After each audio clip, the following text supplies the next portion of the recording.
If you would like more videos similar to this, then be sure to smash the like button.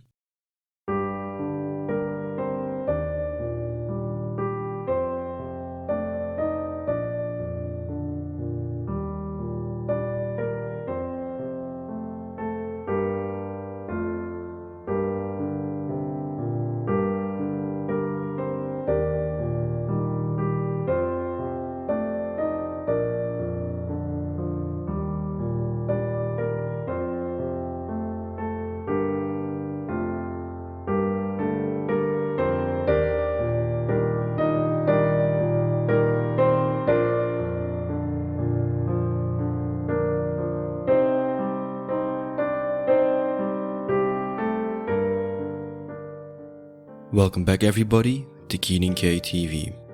MMA versus boxing, the most debated subject when it comes to comparing combat sports today.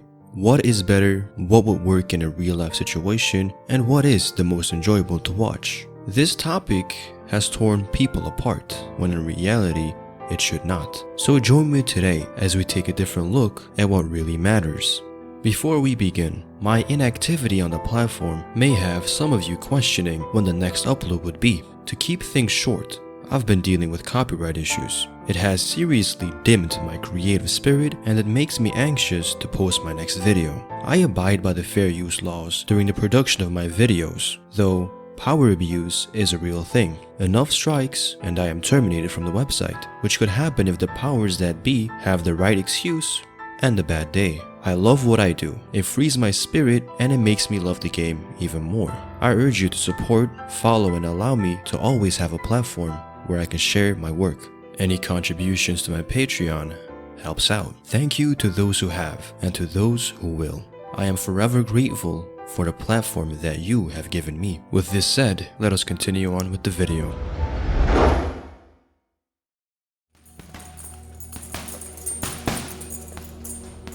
I'm always trying to learn, no matter what. I don't care what your style is or whatever. I'm always trying to take something from everyone, whether you're a day one beginner or whatever you are. The day you stop trying to learn is the day you're getting ready to lose. You know what I mean? You're preparing to lose then. Here we see Conor McGregor sparring with a former world champion boxer and Patrick Hyland. A video I'm glad has surfaced, as it will bring to light that which had been in the dark. From the start, we see Conor McGregor, who at the time during his run at the featherweight division had more of a bladed stance and who would throw strikes from a long range against his adversaries. Here you see him walking Patrick down in a traditional Muay Thai guard, which is uncharacteristic of Conor McGregor. This is a MMA versus boxing sparring contest, so McGregor is trying to make the most out of all the styles he has in his arsenal, starting by taunting with his lead leg for kicks. This sends the boxer in a state of paralysis by analysis, as the visual of Conor McGregor is completely new to him. Gone is the traditional widespread leg stance which the boxer is accustomed to, and replaced it is by a shin pad wearing Muay Thai stance having McGregor. The slowest and smallest of feints had the boxer bite the bait, which left him wide open as he tried parrying for an incoming low kick. McGregor, now knowing what his instinct is when he feints low, is now bringing his kicks up high. When bringing the kick down, McGregor returned to his bladed stance, closed the gap, faked a low side kick, and shot in for a takedown. The boxer at this point had no clue what came over him.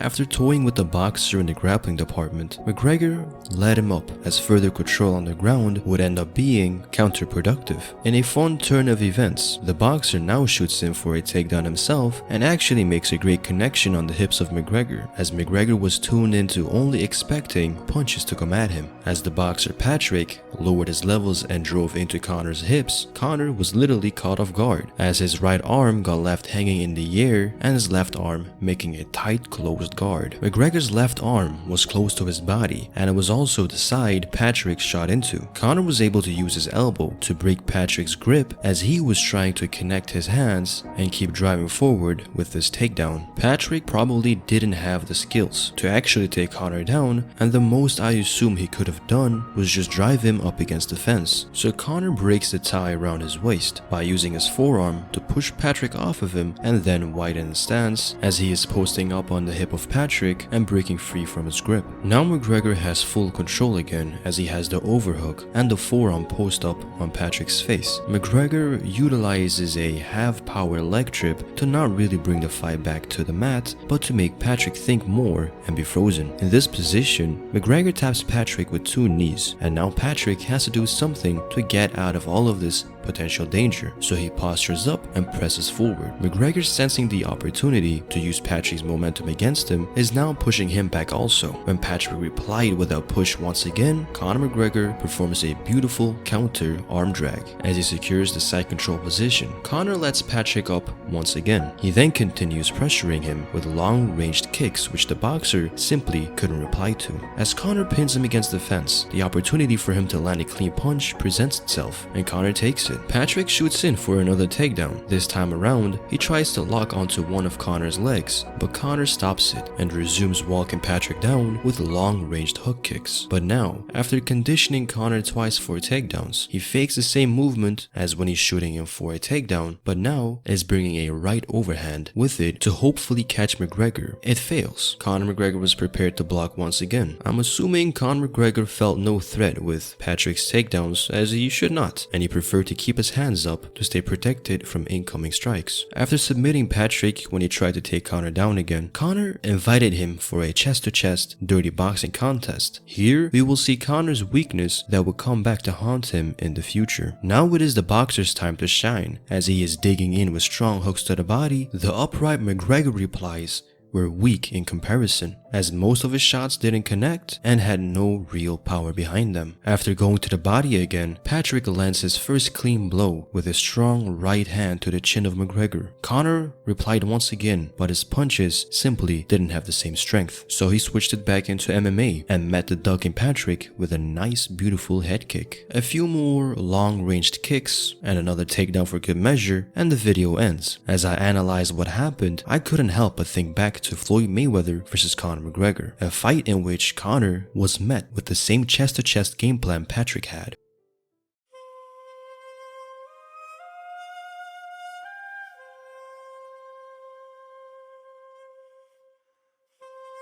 Yeah, just be open-minded. Any style of combat, doesn't have to be MMA, doesn't have to be anything. I just try and take something from everything, yeah, definitely. Mayweather is known for his outside fighting and defensive prowess. McGregor never expected himself to be walked down by the smaller man. So as Floyd beat Conor down slowly from the inside, he forced Conor to throw back and use up energy. But just as it was here, the inside fighting game was something Conor needed a massive improvement in, as every reply of his was weak and forced, which is the complete opposite to his rangy striking style. As Mayweather proved his further superiority in boxing, he ultimately sealed the deal and stopped McGregor. Humbling Conor with this defeat, McGregor exposed an area in which Conor had to improve in. I'll also look to adjust and prepare for a fighter that comes in with his forehead first and his hands up. In camp, I had one sparring partner that fought like that, but everyone else kind of fought in that kind of traditional Philly shell style. If I'd have had more of him in the later rounds in sparring, I would have been more prepared for that feeling. But as fate would play its course, McGregor would find himself caught up in many controversies outside the octagon before he could return to the sport of MMA.